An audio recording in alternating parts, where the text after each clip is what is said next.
नमस्कार दोस्तों, मैं अमन। आज है 7 नवंबर और चलिए जानते हैं 7 नवंबर से संबंधित कुछ इंपॉर्टेंट अपडेट्स। तो आज का पहला अपडेट है, निम्नलिखित में से किसे डीप टेक या हाई टेक फील्ड माना जाता है।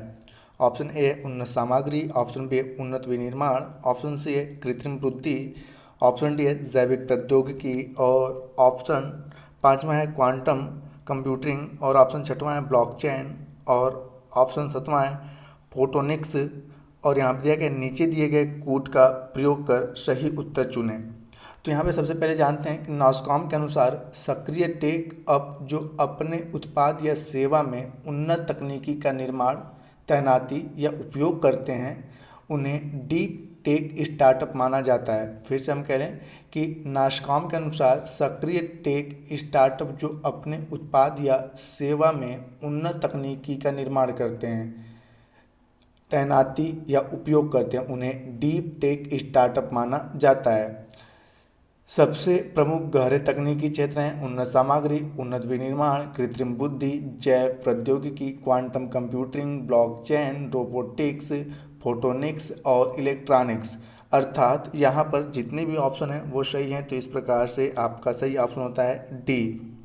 जैसा कि यहाँ पे जो ऑप्शन दिए गए थे वो है उन्नत सामग्री, उन्नत विनिर्माण, उन्नत कृत्रिम बुद्धि, जैव प्रौद्योगिकी, क्वांटम कंप्यूटिंग, ब्लॉकचेन और फोटोनिक्स। ये सभी के सभी आपके आते हैं डीप टेक या हार्ड टेक फील्ड के अंतर्गत। अगला वीडियो, क्षय रोग अथवा तपेदिक या ट्यूबरकुलोसिस जिसे टीबी कहते हैं के संबंध में निम्नलिखित में से कौन सा कथन असत्य है। पहला है आपका कि यह एक संक्रामक रोग है। ऑप्शन बी है यह माइकोबैक्टीरियम ट्यूबरकुलोसिस नामक बैक्टीरिया के कारण होता है। ऑप्शन सी है यह हर साल 24 मार्च को मनाया जाता है। और ऑप्शन डी है एसडीजी लक्ष्यों में साल 2025 तक टीबी को समाप्त किया जाना है। तो जानते हैं यहाँ पर इसके बारे में कि विश्व स्वास्थ्य संगठन ने साल 27 अक्टूबर को ग्लोबल टीबी रिपोर्ट 2022 जारी की। डब्ल्यूएचओ द्वारा ये रिपोर्ट सालाना तौर पर जारी की जाती है ताकि वैश्विक, क्षेत्रीय और राष्ट्रीय स्तर पर तपेदिक महामारी और बीमारी की रोकथाम, निदान और उपचार में देशों की प्रगति का व्यापक मूल्यांकन किया जा सके।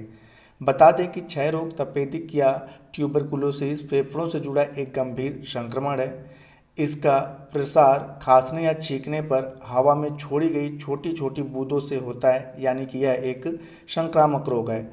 24 मार्च 1982 को डॉक्टर रॉबर्ट कोच ने टीबी के कारण माइकोबैक्टीरियम ट्यूबरकुलोसिस नामक बैक्टीरिया की खोज की थी। इसलिए हर साल हम 24 मार्च को विश्व क्षय रोग दिवस के रूप में मनाते हैं। गौरतलब है कि भारत ने 2025 तक टीबी को समाप्त करने का लक्ष्य रखा है, जबकि एसडीजी यानी कि सस्टेनेबल डेवलपमेंट गोल जिसे हम कहते हैं सतत विकास लक्ष्य, तो एसडीजी लक्ष्यों में साल 2030 तक टीबी को समाप्त किया जाना है। तो इस प्रकार से यहाँ पर गलत ऑप्शन होता है चौथा। पूछा गया कि कौन सा ऑप्शन आपका सत्य है, तो चौथा है, क्योंकि इसमें दिया गया है कि एसडीजी लक्ष्यों में 2025 तक टीबी को समाप्त माना जाएगा, जबकि यहाँ पर भारत सरकार के द्वारा यह घोषणा की है कि 2025 तक भारत को टीबी मुक्त कर दिया जाएगा, जबकि एसडीजी में यहाँ पे 2025 की जगह पे क्या लिखा है 2030। अन्यथा सारे ऑप्शन यहाँ पे सही है कि यह एक संक्रामक रोग है। यह माइकोबैक्टीरियम ट्यूबरकुलोसिस नामक बैक्टीरिया से होता है और प्रत्येक वर्ष 24 मार्च को विश्व क्षय रोग दिवस या टीबी रोग दिवस के रूप में मनाया जाता है। तो जो असत्य कथन है वो है आपका डी। अगला वीडियो है, सरदार वल्लभ भाई पटेल के संदर्भ में निम्नलिखित में से कौन सा कथन सत्य है। तो यहाँ पर पहला है कि इनकी जयंती को राष्ट्रीय एकता दिवस के रूप में मनाया जाता है। और ऑप्शन दो है बारदोली सत्याग्रह के दौरान पटेल को सरदार की उपाधि दी गई। तो जानते हैं इनके बारे में। यहाँ पे ऑप्शन दिया है कि केवल एक सही है, ऑप्शन बी है केवल दो सही है, ऑप्शन से एक और दो दोनों सही है, और ऑप्शन डी न तो एक न ही दो। तो जानते हैं कृतज्ञ राष्ट्र आज यानी कि 31 अक्टूबर को आधुनिक भारत के निर्माता लौह पुरुष सरदार वल्लभ भाई पटेल की 147वीं जयंती 147वीं जयंती पर श्रद्धांजलि अर्पित कर रहा है। इसे राष्ट्रीय एकता दिवस के रूप में मनाया जाता है। आज़ादी की लड़ाई में सरदार पटेल का सबसे पहला और बड़ा योगदान 1918 में खेड़ा संघर्ष में देखने को मिला। उसके बाद खेड़ा आंदोलन में किसानों को संगठित कर सरदार का अनुभव साल 1928 के बारदोली सत्याग्रह में काम आया। यहाँ पर जानते हैं कि बारदोली सत्याग्रह के दौरान ही पटेल को सरदार की उपाधि मिली। स्वतंत्र भारत में अखिल भारतीय सेवाओं की व्यवस्था शुरू करने का श्रेय भी सरदार पटेल को जाता है, जिसके चलते उन्हें भारतीय प्रशासनिक सेवाओं के संरक्षक संत के रूप में याद किया जाता है। तो यहाँ पूछा गया कि सरदार पटेल के संदर्भ में कौन सा कथन सही है। तो यहाँ पे पहला है कि उनकी जयंती पर राष्ट्रीय एकता दिवस मनाया जाता है, और दूसरा है बारदोली सत्याग्रह के दौरान सरदार पटेल को सरदार की उपाधि मिली। तो इस प्रकार से दोनों ऑप्शन आपके सही हैं, और सही ऑप्शन होता है आपका सी। अगला अपडेट है फाइनेंशियल एक्शन टास्क फोर्स यानी कि FATF के संबंध में निम्नलिखित कथनों पर विचार करें। पहला है फाइनेंशियल एक्शन टास्क फोर्स यानी कि FATF का संस्थापक सदस्य रहा है भारत। दूसरा है आपका अफगानिस्तान और उत्तर कोरिया को FATF की ब्लैक लिस्ट में रखा गया है। तो जानते हैं इसके बारे में। तो यहाँ पर जानते हैं सबसे पहले फाइनेंशियल एक्शन टास्क फोर्स के बारे में कि FATF एक अंतर सरकारी निकाय है। इसकी स्थापना 1989 में पेरिस के G7 सम्मेलन में हुआ था। G7 सम्मेलन के दौरान हुआ था। भारत 2010 में इसका सदस्य बना, अतः कथन एक गलत है। आगे की काली सूची क्या होती है। तो यहाँ पे असहयोग देशों या क्षेत्रों के रूप में जाने जाने वाले देशों को काली सूची में डाल दिया जाता है। ये देश टेरर फंडिंग और मनी लॉन्ड्रिंग गतिविधियों का समर्थन करते हैं, और ईरान और उत्तर कोरिया को काली सूची में रखा गया है।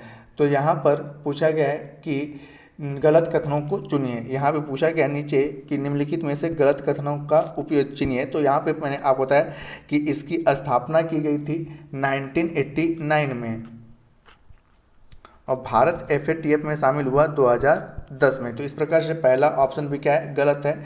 और दूसरा यहाँ पे ऑप्शन दिया है कि अफगानिस्तान और उत्तर कोरिया FATF की ब्लैक लिस्ट में है। तो यहाँ पे अफगानिस्तान नहीं, यहाँ पर है ईरान और उत्तर कोरिया। ईरान और उत्तर कोरिया FATF की ब्लैक लिस्ट में है। तो इस प्रकार से दूसरा ऑप्शन भी गलत है। तो यहाँ पूछा है गलत उत्तर को चुनिए। तो यहाँ पे आपका सही ऑप्शन होता है सी, कि दोनों के दोनों ऑप्शन गलत हैं। आज का अंतिम अपडेट्स है कि नासा के हालिया प्रोजेक्ट ड्रैगन फ्लाई को किस ग्रह के चंद्रमा पर खोज करने के लिए लॉन्च किया गया है। ऑप्शन ए है मंगल, ऑप्शन बी है शनि, ऑप्शन सी है बुध, और ऑप्शन डी है शुक्र। तो जानते हैं कि जीवन के निर्माणकारी घटकों की खोज के लिए नासा ने ड्रैगन फ्लाई मिशन के तहत शनि के उपग्रह टाइटन पर स्पेसक्राफ्ट भेजने की योजना बनाई है। इस मिशन को वर्ष 2026 में लॉन्च किया जाएगा, जो वर्ष 2034 में पृथ्वी पर वापस आएगा। ड्रैगन फ्लाई मिशन टाइटन पर अतीत के जीवन की संभावनाओं का भी अध्ययन करेगा। बता दें कि टाइटन शनि का सबसे बड़ा उपग्रह है तथा सौरमंडल का दूसरा सबसे बड़ा उपग्रह है।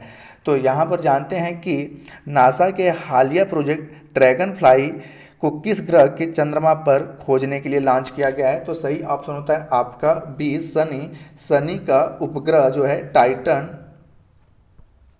तो जैसा आपने पता है कि टाइटन जो है वह जो है शनि का सबसे बड़ा उपग्रह है, और सौरमंडल का यह दूसरा सबसे बड़ा उपग्रह है। इसका अध्ययन करने के लिए नासा के द्वारा ड्रैगन फ्लाई को लॉन्च किया गया है। तो दोस्तों आज के लिए इतना ही। अब समय है कल के पिछले सेशन में पूछे गए क्वेश्चन का आंसर देने का। तो पिछले क्वेश्चन में पूछा गया था कि लियोन मेसी किस फुटबॉल टीम के कैप्टन हैं। लियोन मेसी किस फुटबॉल टीम के कैप्टन हैं। तो यहाँ पर इसका सही उत्तर था अर्जेंटीना।